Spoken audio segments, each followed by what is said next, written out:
তো বন্ধুরা কেমন আছেন সবাই? আশা করি ভালো আছেন, আমিও ভালো আছি।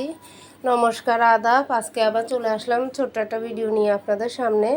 এই যে দেখতে পাচ্ছেন, আমি এইখানে মুরগির তরকারি বসিয়েছিলাম। তো মুরগির তরকারিটা বসানোটা দেখাতে পারিনি। এইখানে আমি আরেকটা তরকারি বসাচ্ছি, সেটা হলো খাসির মাথা।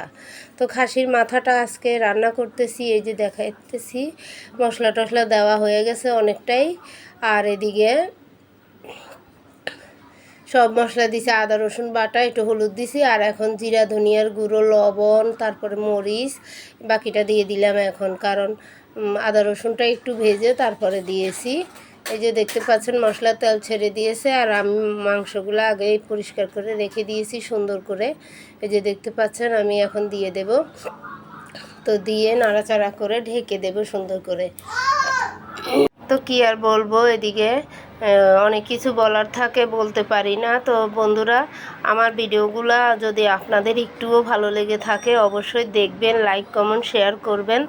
আর আমরা নতুন, আমাদেরকে আপনারা অবশ্যই একটু হলেও সাপোর্ট করবেন। আপনারা যদি সাপোর্ট না করেন, আপনাদেররা যদি পাশে না থাকেন, তাহলে আমরা কিভাবে বলেন এগিয়ে যাব?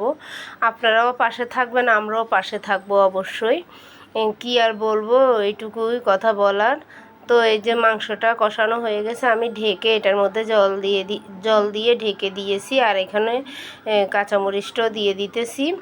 তো কাঁচামরিচটা দিয়ে আমি আবার একটু ঢেকে দেব, কারণ মাথাটা সেদ্ধ হতে অনেকটাই সময় লাগে।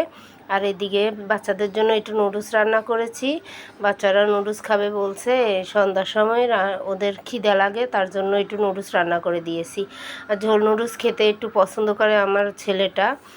ডিম দিলে, অতটা শুকনাটা হলে ডিম দিলে ভালো লাগে ওদের কাছে, সবজি টবজি দিয়ে। তো বন্ধুরা, যাই হোক, আজকে রান্নাটা শেষ করে দিলাম। আর ভিডিওটা এই পর্যন্ত। ভালো থাকবেন সবাই। নমস্কার, আদাব।